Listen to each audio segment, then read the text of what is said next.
11 मई 1998 दोपहर के 3:45 राजस्थान के पोखरण में एक जोरदार धमाका होता है, जिससे 13,000 किलोमीटर दूर वाशिंगटन के व्हाइट हाउस में मौजूद अमेरिकन राष्ट्रपति बिल क्लिंटन की सरकार हिल जाती है। इधर रेत के गुब्बार के बीच भारत खुद को परमाणु संपन्न राष्ट्र घोषित कर न्यूक्लियर वेपन वाला दुनिया का छठा देश बन जाता है और पोखरण भारत माता की जय के गगनभेदी नारे से गूंज उठता है। और दिल्ली में बैठे प्रधानमंत्री अटल बिहारी वाजपेयी जोशीले स्वर में भारत की इस उपलब्धि का ऐलान करते हैं। लेकिन क्या आप जानते हैं कि भारत न्यूक्लियर टेस्ट ना करे इसलिए अमेरिका ने पूरे देश पर सैटेलाइट का जाल बिछा रखा था। तो फिर भारत ने अमेरिका के नाक के नीचे उनकी जांच एजेंसी CIA को चकमा देकर अपना दूसरा न्यूक्लियर टेस्ट कैसे किया? टेस्ट के पहले पोखरण में हजारों टन प्याज क्यों पहुंचाए गए थे और कैसे भारत के इस न्यूक्लियर टेस्ट से चीन, अमेरिका, ब्रिटेन समेत पूरी दुनिया के पैरों तले जमीन खिसक गई थी? जानेंगे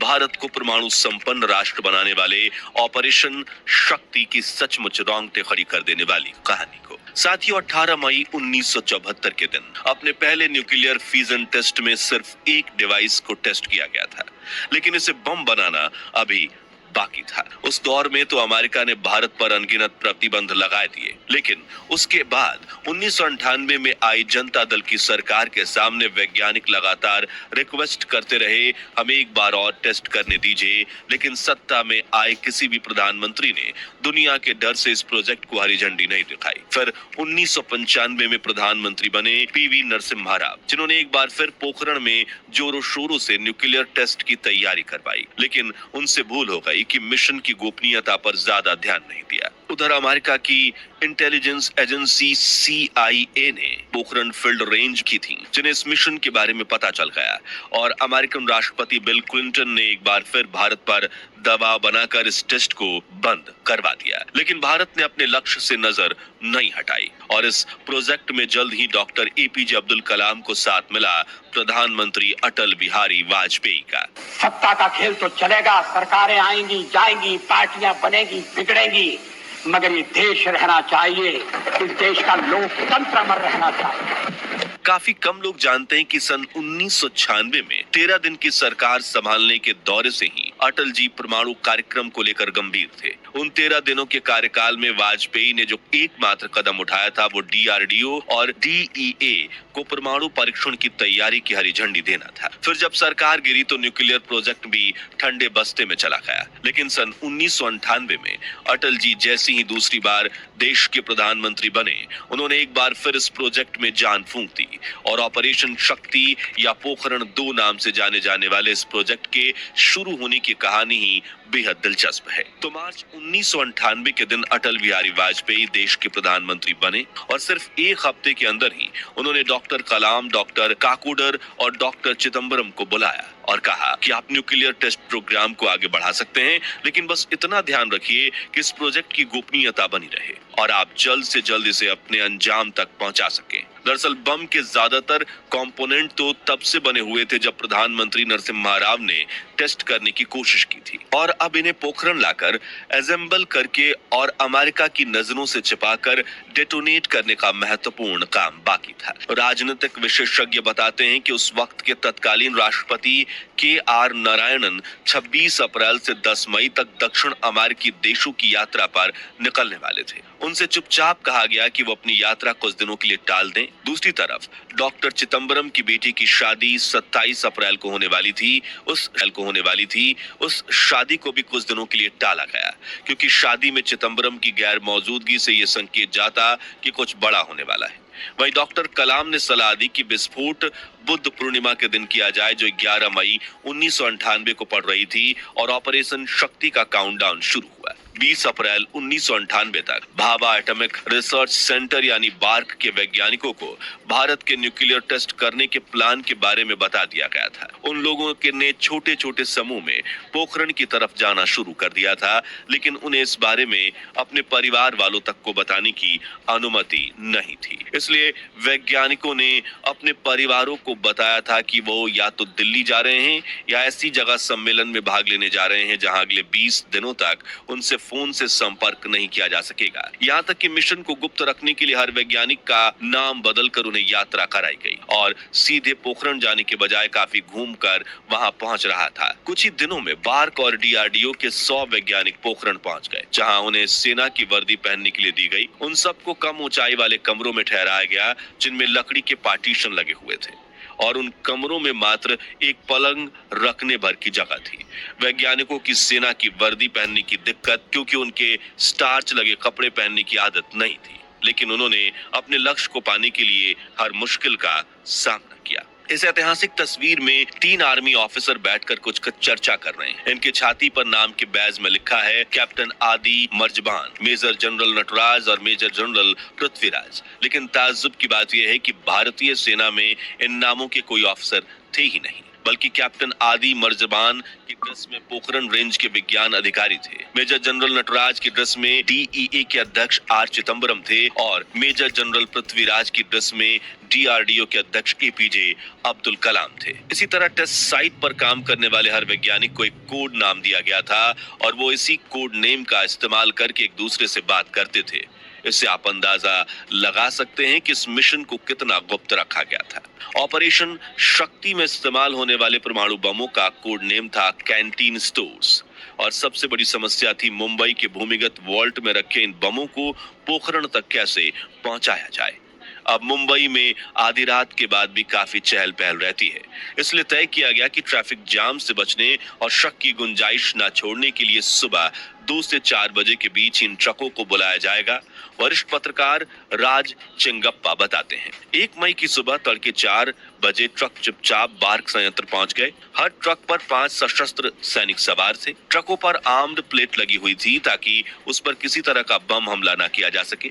2 काले क्रेटो को दूसरे उपकरणों के साथ तुरंत एक ट्रक पर लाद दिया गया। तभी डीआरडीओ टीम के वरिष्ठ सदस्य उमंग कपूर के मुंह से निकला, history is now on the move. ये चारों ट्रक तेज रफ्तार से मुंबई हवाई अड्डे की तरफ बढ़े, जो वहां से 30 मिनट की दूरी पर था। बार्क के सुरक्षा कर्मियों से लेकर मुंबई की जनता तक किसी को इस बात का अंदाजा नहीं था कि उन ट्रक्स में जो कुछ रखा है वो पूरे मुंबई शहर को मिनटों में तबाह कर सकता था। बल्कि वो बक्से तो दिखने में सेब के बक्सों जैसे ही थे, जिनमें से 5 से 10 किलोग्राम वजनी प्लूटोनियम के गोले रखे हुए थे। इस काफिले को कोई एक्स्ट्रा सिक्योरिटी भी नहीं दी गई थी। उधर एयरपोर्ट पर बिना उद्देश्य बताए पहले से ही सारे जरूरी क्लियरेंस ले लिए गए थे, इसलिए ट्रकों को सीधे हवाई पट्टी पर ले जाया गया और उन बक्सों को AN-32 ट्रांसपोर्ट प्लेन में लोड कर दिया गया। प्लेन ने उड़ान भरी और 2 घंटे में जोधपुर पहुंच गया। वहां उन क्रेटों को प्लेन से निकालकर एयरपोर्ट के बाहर खड़े ट्रकों में लाद दिया गया, जहां से ट्रकों ने नॉन स्टॉप सफर करके पोखरण के पेयर हॉल में जा के मुंह से निकला, history is now on the move. ये चारों ट्रक तेज रफ्तार से मुंबई हवाई अड्डे की तरफ बढ़े, जो वहां से 30 मिनट की दूरी पर था। बार्क के सुरक्षा कर्मियों से लेकर मुंबई की जनता तक किसी को इस बात का अंदाजा नहीं था कि उन ट्रक्स में जो कुछ रखा है वो पूरे मुंबई शहर को मिनटों में तबाह कर सकता था। बल्कि वो बक्से तो दिखने में सेब के बक्सों जैसे ही थे, जिनमें से 5 से 10 किलोग्राम वजनी प्लूटोनियम के गोले रखे हुए थे। इस काफिले को कोई एक्स्ट्रा सिक्योरिटी भी नहीं दी गई थी। उधर एयरपोर्ट पर बिना उद्देश्य बताए पहले से ही सारे जरूरी क्लियरेंस ले लिए गए थे, इसलिए ट्रकों को सीधे हवाई पट्टी पर ले जाया गया और उन बक्सों को AN-32 ट्रांसपोर्ट प्लेन में लोड कर दिया गया। प्लेन ने उड़ान भरी और 2 घंटे में जोधपुर पहुंच गया। वहां उन क्रेटों को प्लेन से निकालकर एयरपोर्ट के बाहर खड़े ट्रकों में लाद दिया गया, जहां से ट्रकों ने नॉन स्टॉप सफर करके पोखरण के पेयर हॉल में जाकर गाड़ियां रोकी, जिन्हें देख भारतीय परमाणु ऊर्जा आयोग के अध्यक्ष राज गोपाला चिदम्बरम की जान में जान आई। भारत को ये टेस्ट न सिर्फ अमेरिका बल्कि अपने पड़ोसी पाकिस्तान, चीन, पूरी दुनिया और सच कहे तो भारतीयों से भी छिपा कर करना था, क्योंकि जियोपॉलिटिक्स दबाव इतना था कि भारत को टेस्ट करने से रोकने के लिए अमेरिका हमला तक करने को तैयार था। इसलिए इस काम के लिए सेना की 98वीं इंजीनियर रेजिमेंट को चुना गया, जिनके कंधों पर न सिर्फ टेस्ट साइट को तैयार करने की जिम्मेदारी सौंपी गई बल्कि इसकी गोपनीयता को बनाए रखने की रिस्पॉन्सिबिलिटी भी दी गई। हमारे सैनिक ज्यादातर काम रात को करते या फिर आंधी चलती तब करते, ताकि सैटेलाइट की नजरों में कुछ ना आ सके। मशीनों के इस्तेमाल से शाफ्ट खोदने का काम रात को किया गया। पोखरण की हवाएं तो वैज्ञानिकों का साथ दे रही थी, यहाँ की मिट्टी ने भी उनका भरपूर साथ दिया। वैज्ञानिक तारों को यहाँ के बालू मिट्टी के नीचे छिपा देते ताकि सैटेलाइट की आंखें खुली होने के बावजूद उसे कुछ ना दिख पाए। अब सेना के साथ तकरीबन 100 वैज्ञानिक काम कर रहे थे तो इलाके में हलचल होना स्वाभाविक था।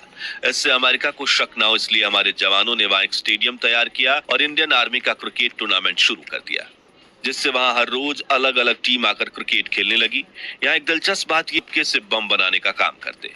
इसी ऑपरेशन में कई दिक्कतें आई, लेकिन सेना के जवान और वैज्ञानिकों ने हर परेशानी का सामना किया। मगर अब सबसे बड़ी दिक्कत थी ब्लास्ट होने के बाद होने वाला नुकसान। वैज्ञानिक इस सोच में थे कि इस बम से निकलने वाले रेडियो एक्टिव विकिरणों का क्या होगा, यानी ब्लास्ट से निकलने वाले अल्फा, बीटा और गामा रेज, जिनमें से गामा किरणें सबसे खतरनाक होती हैं। ये शरीर के अंदर जाकर किसी को भी अपाहिज बनाने की ताकत रखती हैं। वैज्ञानिकों को ये डर था कि अगर हवा के साथ ये विकिरण ने पोखरण की फिजाओं में अपना फैलाव बनाया तो बहुत बड़ा नुकसान हो जाएगा। इस नुकसान से सिर्फ और सिर्फ एक ही चीज बचा सकती थी, वे थे प्याज, क्योंकि प्याज गामा रेज को बहुत ही अच्छे से सोख लेता है। इस कारण ये ज्यादा देर तक और दूर तक नहीं फैल पाती हैं। अब वैज्ञानिकों को चाहिए था हजारों क्विंटल प्याज और पोखरण को ये प्याज मिला करीब 280 किलोमीटर दूर सन सिटी जोधपुर से, जिन्हें कई दिनों तक एक एक ट्रक करके पोखरण पहुंचाया गया ताकि किसी को शक ना हो।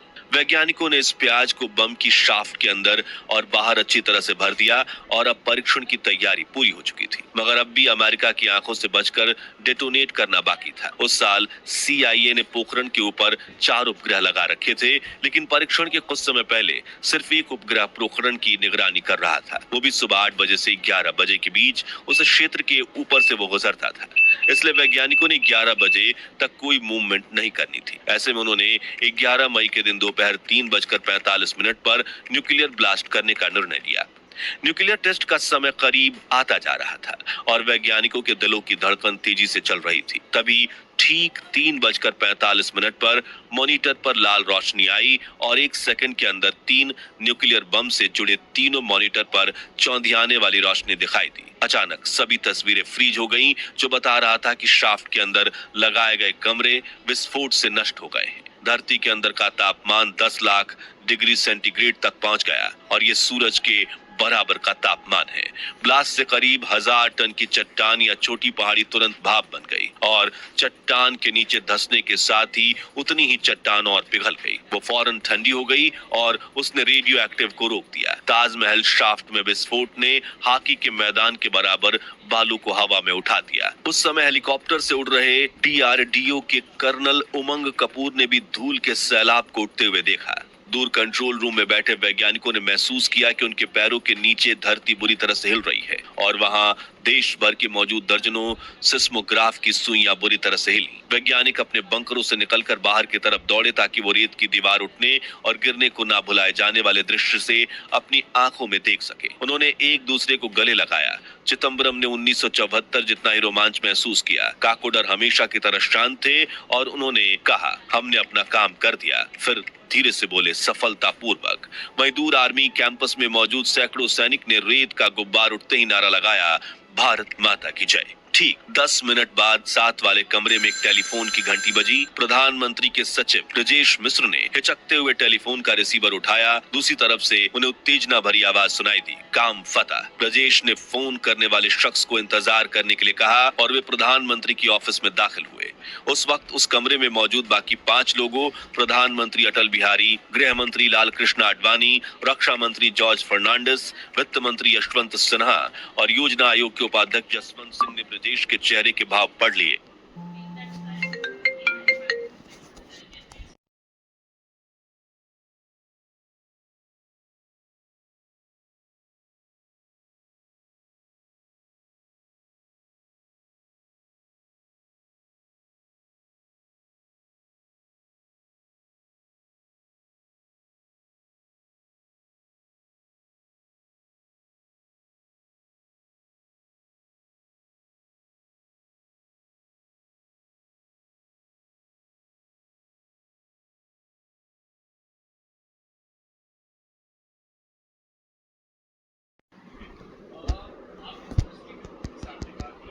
धीरे से बोले, सफलतापूर्वक। वहीं दूर आर्मी कैंपस में मौजूद सैकड़ों सैनिक ने रेत का गुब्बार उठते ही नारा लगाया, भारत माता की जय। ठीक 10 मिनट बाद साथ वाले कमरे में एक टेलीफोन की घंटी बजी। प्रधानमंत्री के सचिव ब्रजेश मिश्र ने हिचकते हुए टेलीफोन का रिसीवर उठाया। दूसरी तरफ से उन्हें उत्तेजना भरी आवाज सुनाई दी, काम फतह। ब्रजेश ने फोन करने वाले शख्स को इंतजार करने के लिए कहा और वे प्रधानमंत्री की ऑफिस में दाखिल हुए। उस वक्त उस कमरे में मौजूद बाकी 5 लोगों, प्रधानमंत्री अटल बिहारी, गृह मंत्री लालकृष्ण आडवाणी, रक्षा मंत्री जॉर्ज फर्नांडिस, वित्त मंत्री यशवंत सिन्हा और योजना आयोग के उपाध्यक्ष जसवंत सिंह ने ब्रजेश के चेहरे के भाव पढ़ लिए। फिर उनके लिए अपनी भावनाएं काबू में रखना मुश्किल हो गया। आडवाणी जी की आंखों में खुशी के आंसू आ गए और वाजपेयी ने फोन रिसीव कर भावुक आवाज में दोनों वैज्ञानिकों को बधाई दी, जिसके बूते ये काम मुमकिन हो पाया। पहले थे आर चिदम्बरम और दूसरे थे डॉक्टर एपीजे अब्दुल कलाम। कुछ देर बाद प्रधानमंत्री अटल बिहारी वाजपेयी जी ने एक प्रेस कॉन्फ्रेंस बुलाई और दुनिया के सामने ऐलान कर दिया कि भारत एक परमाणु संपन्न राष्ट्र बन चुका है। Today at 15:45 hours, India conducted 3 underground nuclear tests in the Pokhran range. America, France और चीन जैसे कई ताकतवर देशों ने भारत पर कड़ी प्रतिबंध लगा दिए। अमेरिकन राष्ट्रपति बिल क्लिंटन के पैरों तले जमीन खिसक गई और उनकी तरफ से भारत को कई आर्थिक धमकियां मिली। लेकिन प्रधानमंत्री अटल बिहारी वाजपेयी और ऑपरेशन शक्ति के बागी वैज्ञानिकों ने मिलकर 13 मई के दिन 2 और परीक्षण किए। इस तरह कुल 5 परीक्षणों के साथ भारत दुनिया की न्यूक्लियर महाशक्ति बन गया। पहली बार जब विस्फोट हुआ वो तो वैज्ञानिकों की ताकत का परिचय था। 5 बजे के बाद सारी दुनिया ने हिंदुस्तान पर आर्थिक प्रतिबंध लगा दिए, भारत को कटघरे में डाल दिया। आर्थिक संकट की नौबत आ गई, विश्व से हिंदुस्तान कट गया। कोई ढीला ढाला अगर नेता होता उसी दिन डर जाता। इन वाजपेयी जी ने क्या किया? 2 दिन के बाद फिर पोखरण में धमाका किया और दुनिया को दिखा दिया हम दबने वाले नहीं, हम झुकने वाले नहीं।